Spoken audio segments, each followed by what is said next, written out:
Magandang araw, ako po si Christian Esguera at narito ang ating 5 takeaways mula po dito sa Day 14 ng impeachment trial ni Vice President Sara Duterte. Okay, takeaway number 1. Ang dami na po mga kaduda-duda mga pangalan na lumutang kanina sa Day 14 ng impeachment trial ni Vice President Sara Duterte. Actually, iba rito, napag-usapan na rin po doon sa investigasyon po sa Kamara, doon po sa Committee on Good Government. Pero dito nakikita natin, siguro kung by this time hindi po pumaliwanag sa atin, baka nagbubulag-bulagan na lang po tayo. Lumalabas po na ginagago po tayo, tinatarantado po tayo dito. Kung paniniwalaan pa po natin na tama po yung naging paggasta nitong confidential funds itong si Vice President Sara Duterte, particularly itong mga di umano'y nakatanggap ng bahagi ng kanyang confidential funds. Tingnan niyo po yung mga pangalan, Meron mga Pia, Piato Slim, Matthew Queso, Ralph Josh Bacon, eto, Anong Pauco, tapos meron pang Heart Santiago, tapos merong Miggy Mango, at meron pang Jose Jokno Jr. Gumawa ataw ng fruit salad dito. May kamote, may mangga, may keso. Okay, assuming for the sake of argument na mga aliases po ito at hindi po ito pinagbabawal o pinapayagan nitong Joint Memorandum Circular 2015-01. Ito po yung tanong. Talaga bang natanggap nila itong mga perang ito? Yung iba raw nakatanggap sa pamamagitan ng yung halaga ay equivalent po ng gamot. Hindi naman po lingid sa kaalaman natin na kung bumili ka ng gamot o pagkain at ito po yung binigay mong reward doon sa di umano'y impormante at napakinabangan mo yung impormasyon na ibinigay sa'yo, hindi ba dapat meron kang resibo na magpapatunay na bumili ka ng ganitong goods, kunwari pagkain o mga gamot? Yun po yung wala. Puro acknowledgement receipts lang po yung pinag-uusapan natin dito. Pati nga po yung date ng iba kung kailan po siya nilagdaan o in-issue hindi po nagtutugma doon po sa panahon kung saan dapat siya supposedly ay ginastos. So, malaki po yung duda na imbento po lang ang marami, if not lahat po ng mga pangalan dito. At ang inaantabayanan po natin ay yung pagtestigo po ng handwriting expert galing po sa NBI. Ito po yung lumabas po before doon po sa investigasyon po ng Kamara na tila iilang tao lang po yung naglagda o yung nagsulat ng mga pangalan na ito. At kung totoo po na talagang imbento lang po itong mga ito, talagang maliwanag po, ginagawa po tayong tanga ng Vice Presidente. Ngayon, dito po sa mga tao may common sense at saka reasonable, maliwanag naman po na mukhang joke po itong pangalan na Jose Jokno Jr. Mukha pong ang reference nito dito po kay Congressman Chel Jokno. Ang pangalan po ay Jose Manuel Jokno. Hindi naman po ito yung first time na lumutang itong pangalan na ito, itong Jose Jokno Jr. Pero kung iisipin nyo, kung sa reasonabling tao siguro, ito ay obviously katawa-tawa at hindi totoo, baka magulat kayo dahil meron po mga DDS na naniniwala doon po sa naratibo na, teka, pati pala si Chel Jokno nakatanggap ng bahagi ng confidential fund ng Vice Presidente. Isipin nyo, clearly kagaguhan yung naratibo na yon, pero wag ka. Meron po, if not, baka marami po ang naniniwala doon. Kaya ngayon pa lang, let us dispel that, hindi po totoo yun. Actually, pati po ito si Congressman Chel Jokno napilitang ma-issue na naman ng paliwanag o clarification na hindi siya tumanggap kailanman ng confidential fund galing dito sa Vice President Sara Duterte. The fact that he had to issue that clarification, di ba, speaks of how ridiculous this whole thing is. Obvious na kalokohan, pero marami pa rin po yung pwede if not talaga naniniwala. Takeaway number 2. Alam niyo, isa po sa mga requirements na kailangan pong i-meet ng isang ahensya na nabigyan po ng confidential fund ay yung justification na talagang naging successful po. For example, yung pagbigay ng reward dahil sa impormasyon na nakuha. Kumbaga, dahil sa impormasyon na nakuha, nagkaroon talaga ng successful, let's say, operation. Okay? So, dito po lumalabas, galing naman po ito mismo sa Office of the Vice President, nilista po nila yung mga pinagdalhan di umano nung bahagi ng confidential funds ng Vice Presidente. Okay, ilan daw po doon sa mga pinaggugulan ng confidential funds itong Vice President? Meron tinatawag na appreciation night, Christmas activities o Christmas parties, festival attendance, diba? Yung engagement ng satellite offices, etc. etc. Ang medyo kaduda-duda po rito, kasi isa po sa mga dokumento na isinumite ng Office of the Vice President ay yung tinatawag na Proof of Success Okay? At dito po nakalagay ay ito po, ito yung dokumento. Ang pangalan ay Protective Intelligence Operations Report. Okay? Ang nag-issue po nito ay si Colonel Raymond Lachica, yung group commander po ng Vice Presidential Security and Protection Group. Ang kanila pong proof of success ay ito. Yung confidential activities daw na isinagawa ng Office of the Vice President enabled the team to prevent untoward incidents from transpiring during the engagements of the Vice President and in the implementation of the programs of the Office of the Vice President. Ibig sabihin dahil wala raw masamang nangyari, successful yung ginawa nilang confidential activities. So ang presumption pala, lagi magkakagulo, magkakaroon ng problema at kailangan talaga ng dambuhalang confidential funds para ma-prevent ito. Hindi ba kalokohan po iyon? Doon pa lang, no, isipin nyo mabuti. Tama bang justification yon ng paggasta ng milyong-milyong confidential funds? At ang justification mo ay, buti nga walang nangyari untoward incident. Hindi po ba harap-harapang panggagago yun sa atin na mga nagbabayad po ng buwis at ginagamit po ng mga nasa gobyerno itong pondo na ito. Kaya po nagkaroon ng disallowance dito po sa nagkakahalaga na 375 million pesos at ito po yung binanggit kanina nitong witness na galing po sa COA, si Cylene May Del Campo. Okay? Dahil marami po silang nakita ng mga irregularities. At isa po sa mga maliwanag na irregularities na nakita ng COA noong panahon na yon ay yung pagbigay po ng cash advance ng designated na Special Disbursing Officer. Na siya po talaga yung dapat nangangalaga, nagde-disburse o may hawak ng confidential fund. Pero ibinigay po dito kay Colonel Lachica based on the authorization of the Vice President na siya po yung head of agency. So doon po sa mga nagdi-dispute pa rin hanggang ngayon kung meron bang pananagutan dito yung Vice Presidente, clearly meron po dahil siya po yung head of agency. Diba? Napakaliwanag po nun. Okay, takeaway number 3. Pag-usapan naman po natin ito pong confidential funds na inilagak po dito po sa Department of Education na noon po ay pinamumunuan itong si Vice President Sara Duterte. Isa po sa mga pinunto nitong si private prosecutor na si Attorney Lorna Capunan ay yung kaduda-duda na pagdidisperse ng iba't ibang halaga ng confidential funds sa iba't ibang lugar sa Pilipinas on the same day.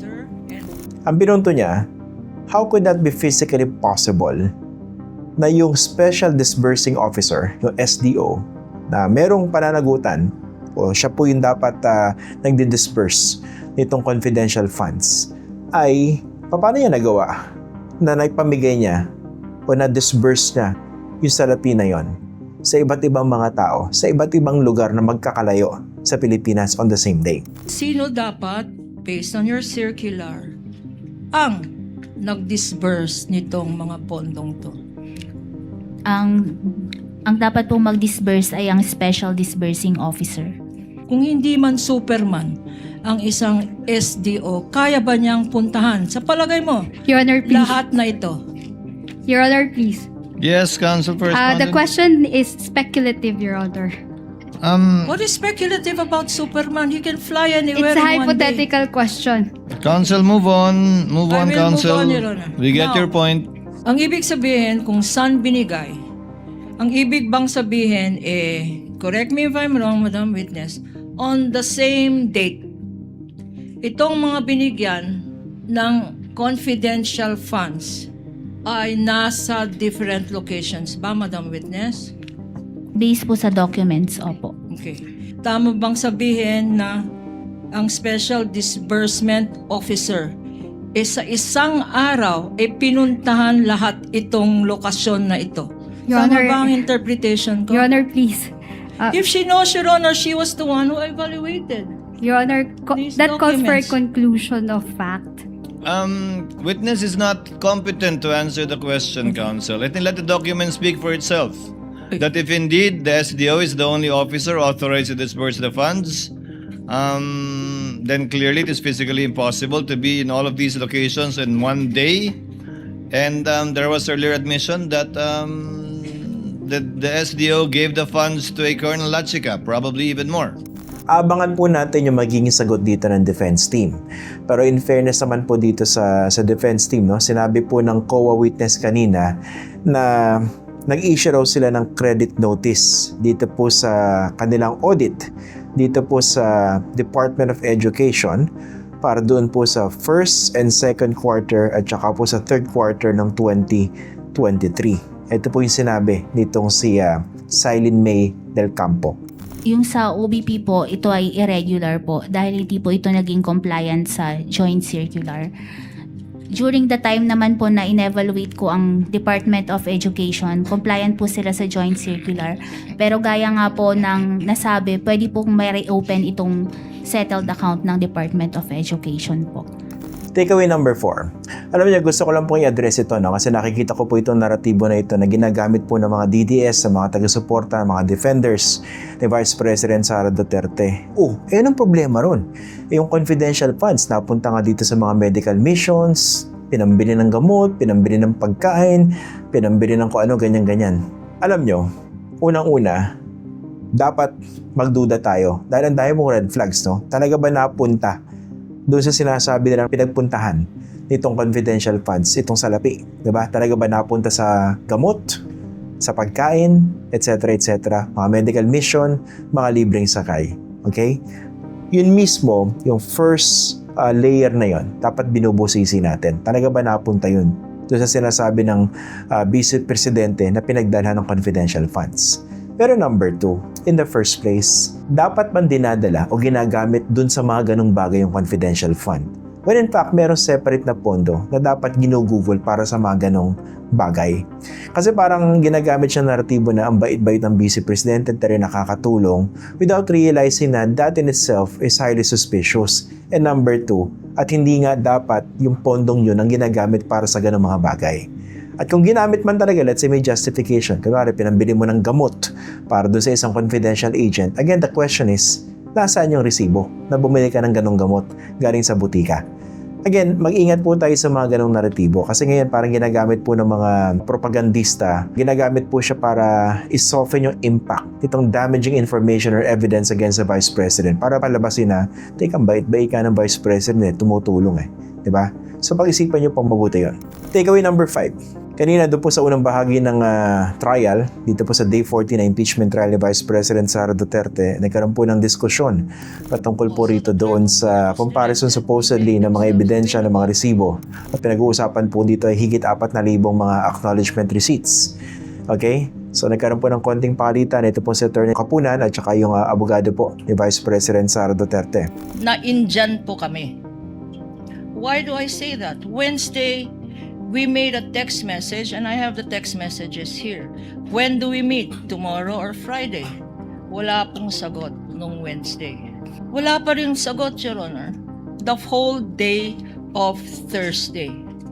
At the end of Thursday, at the end of office hours, Thursday, Your Honor, and we have the evidence here, at 5:38 in the afternoon of Thursday, they texted, counsel for the respondent texted to say, we are available on August 14.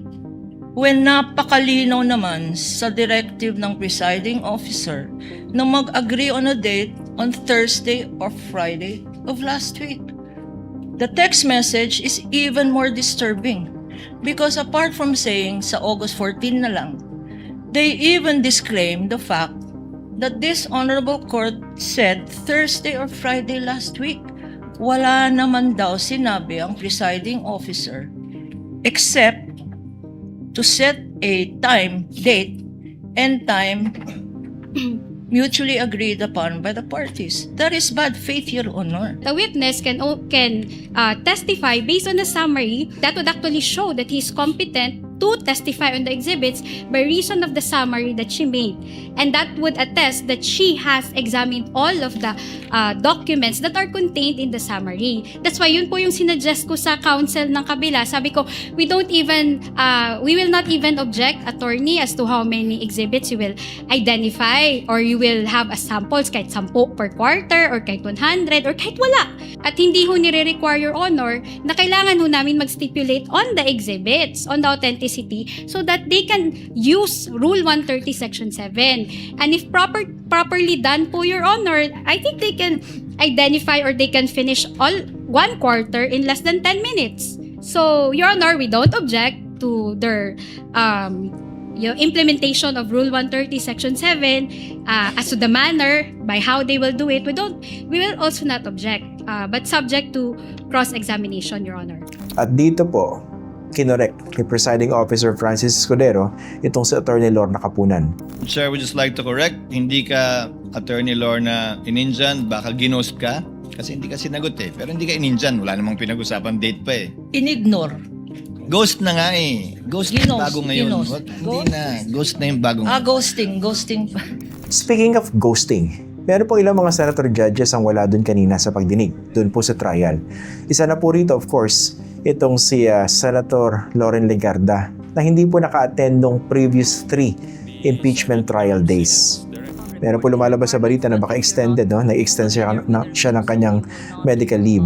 So, talagang medyo prominent po yung kanyang absence kanina doon po sa impeachment trial day 14. And of course, ang konteksto po nito ay meron pong kinakaharap na investigasyon itong si Senator Loren Legarda dyan po sa Office of the Ombudsman. Pagdating po doon sa prangkisa na naipagkaloob po ng Kongreso dito po sa kanyang anak, si Congressman Leander Leviste before, nung panahon po ni Rodrigo Duterte, para po dito sa iba't ibang solar energy projects nationwide. So inimbestigahan po siya at ang kanyang anak dahil nung panahon na yon, siya po yung namumuno ng makapangyarihan na Senate Finance Committee. So kaduda-duda po yung paglabas ng bansa nitong si Senator Loren Legarda. Of course, nag-issue siya ng statement na talagang pinupush niya yung kanyang integrity at pinapasinungalingan niya itong mga pinagbibintang laban sa kanya. Isa rin pong wala kanina, very prominently, ito pong si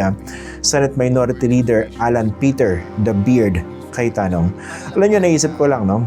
Siguro matindi rin po yung paghahanda na ginagawa, hindi lang po ng defense team para po sa kanilang cross-examination dito po sa witness ng House Prosecution Team. Yung mismo mga senator judges po na clearly kamping-kampi dito kay Vice President Sara Duterte, talaga matindi rin po yung kanilang paghahanda sa kanilang sariling cross-examination dito po sa witness. At yan po inaasahan natin na gagawin nila sa day 15. We're talking here of the likes of Senator Robin Hood Padilla, Alan Peter Cayetano, of course Pia Cayetano, Amy Marcos. Pero yung nga, no, dun sa mga nag-absent na mga senator judges, sana hindi na po maulit yun. Dahil paano nyo po kikiratisin yung mga witnesses? Paano nyo po susubaybay yung pagdinig kung wala kayo mismo? Yun po yung trabaho niya, napaka-basic, no? Dapat po nandun kayo. So, dapat hindi kayo nag-absent. Okay? Again, ako po si Christian Esguerra and this have been my 5 takeaways mula po dito sa Day 14 na impeachment trial ni Vice President Sara Duterte.